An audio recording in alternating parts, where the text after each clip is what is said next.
I do not know this. But I am not yet fluent in the common tongue. Probably mastered the basics, though. Hands up. Kill them. No. First came idioms. Don't play with fire, for example. When you think of Nilfgaard, a few things likely spring to mind. Black armor and clothing, earning them the name the Black Ones. Iorveth Emrys, the white flame dancing on the barrows of his enemies. The golden sun, and war. Nilfgaard has always been keen on expanding its borders, spreading their culture, rules, and religion to the uncultured Nordlings. Because needless to say, the south and the north differ quite a bit. It's been speculated that the southern humans had landed in this world long before the Nordlings did. Rumors say that in the veins of the true Nilfgaardian citizens runs the blood of the Black Shay, elves. And that's not too hard to believe, given that the Nilfgaardian language is really Elder speech with an accent for the most part.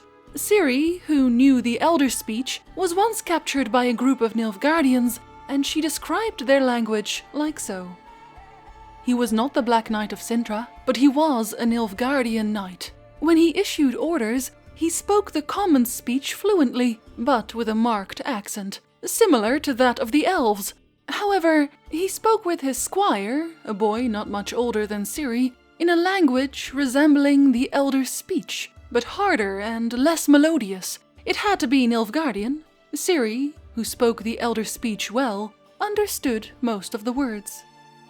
But blood and language were not the only difference between the north and the south. Religion in Nilfgaard revolves mainly around the Great Sun, Ardfane. And while, like many topics, the Polish Witcher pen and paper role-playing game goes into this religion a lot more, finding actual canon information is a lot harder. Everyone swears by the Great Sun constantly, but no one explains how it came to be.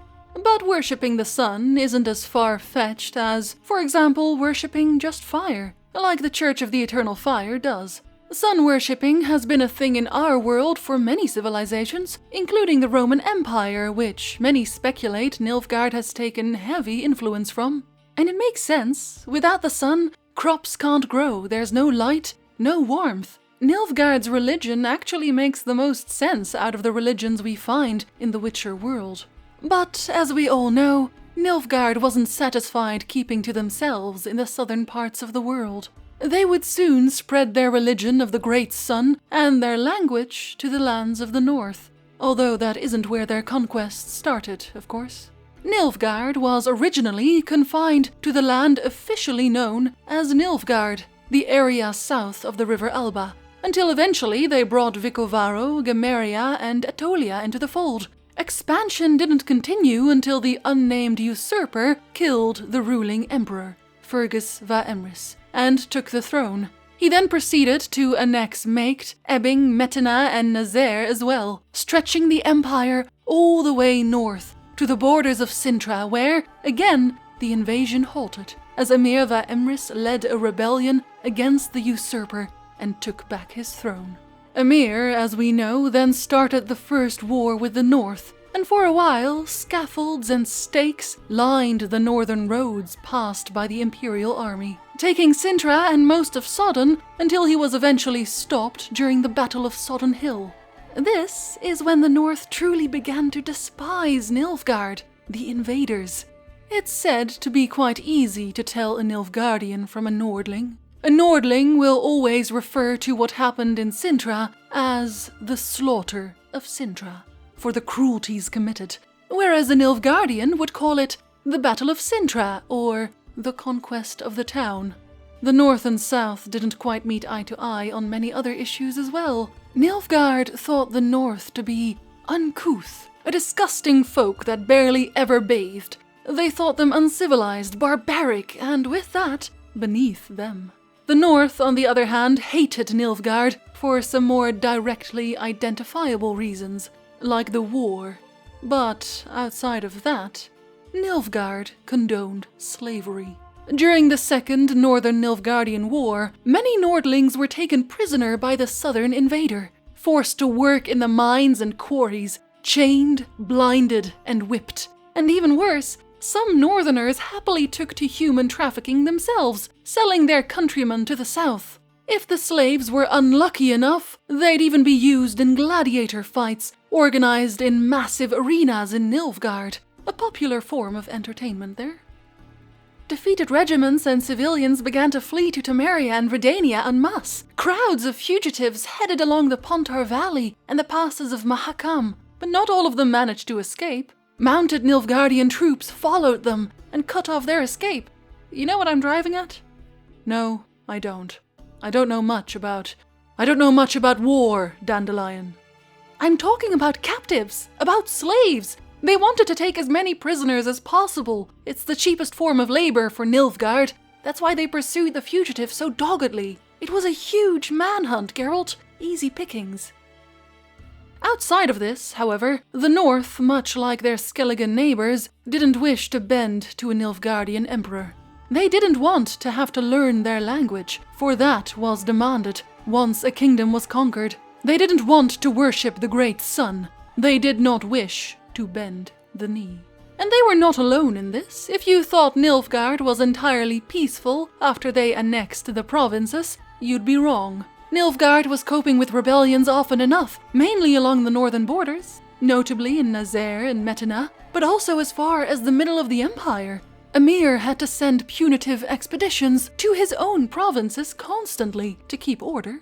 These expeditions would often consist of special forces, rarely ever true Nilfgaardians, but soldiers plucked from conquered provinces.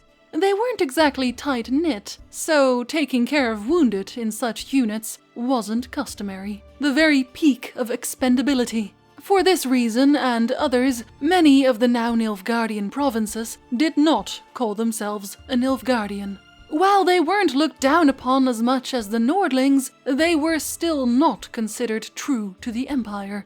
And many had their own traditions still. For example, in Vicovaro, it is considered tactless and dishonorable to be seen crying.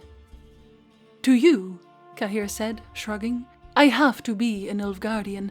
For as I see, nothing will convince you otherwise. However, for the sake of precision, please know that in the Empire, such a title is reserved exclusively for indigenous residents of the capital and its closest environs, lying by the lower reaches of the Elba.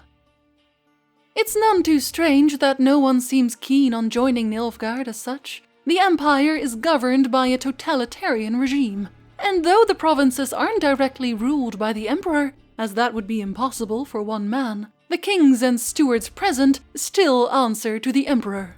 This type of governing also meant that it was very easy to offend the Empire. A man by the name of Visigoto of Corvo was once exiled from Nilfgaard for writing a treatise criticizing the regime and the criminal nature of the wars of occupation.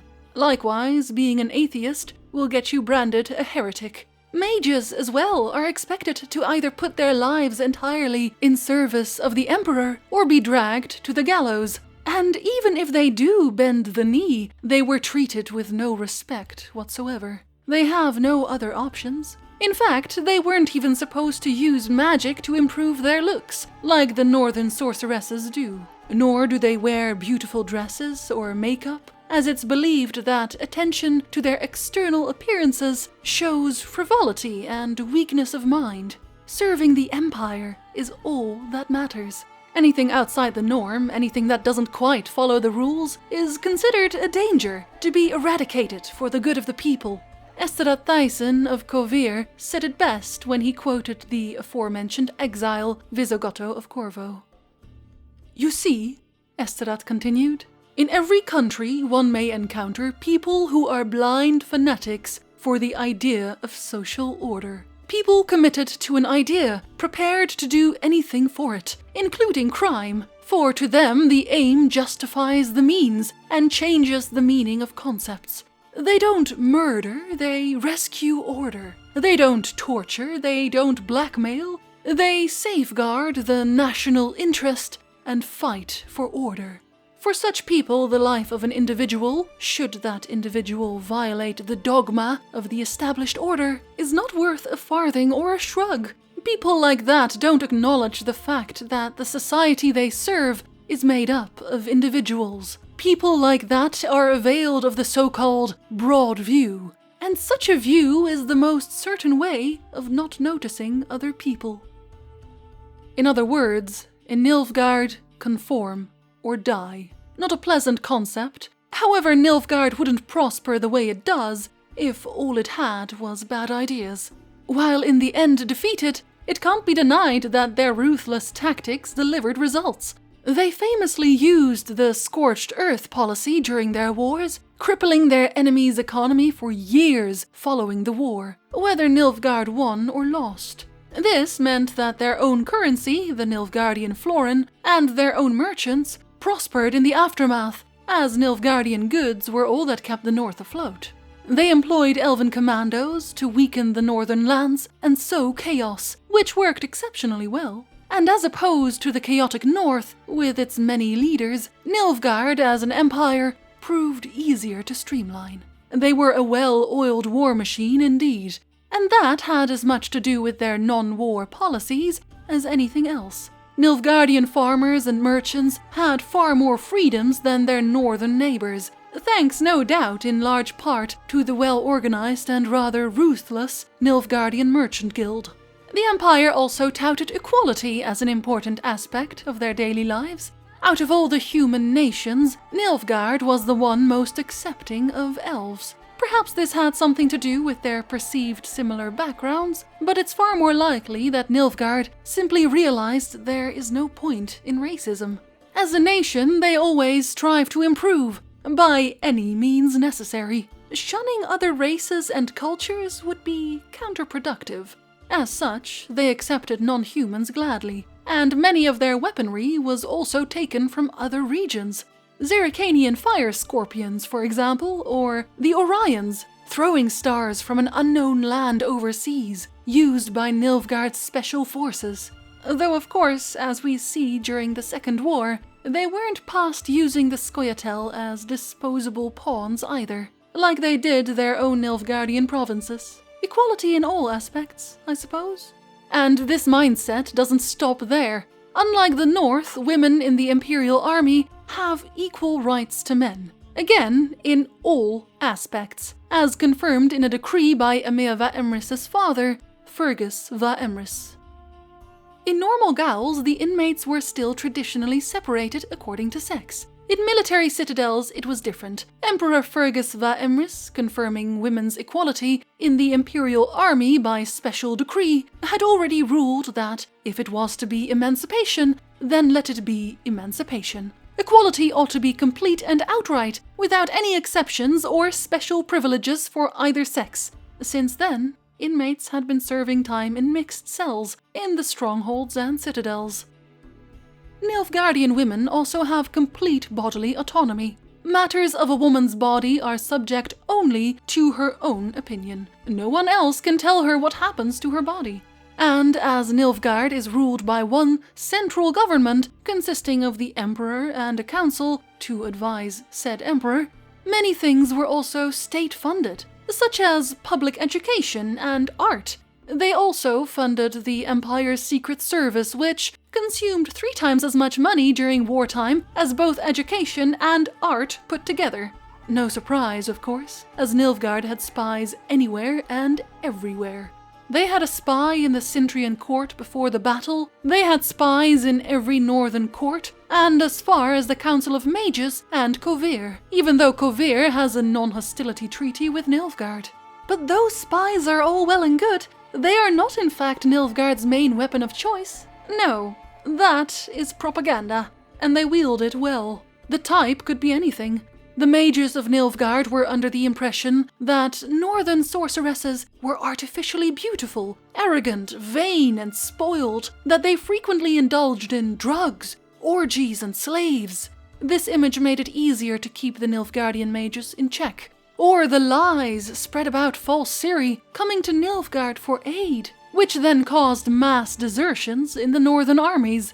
Thinking about it, it's not strange that many Nilfgaardians thought they were truly the best option for the north, that Nilfgaard would bring them culture, welfare, order, and political stability. They knew next to nothing about their northern neighbors, save for the propaganda fed to them by the Imperial court. especially as Nilfgaard had no contact with Nordlings at all before the war started. And although the North did indulge in propaganda themselves, they weren't nearly as skilled at spinning a story as the South was. And now you know a little more about Nilfgaard, the Empire of the South.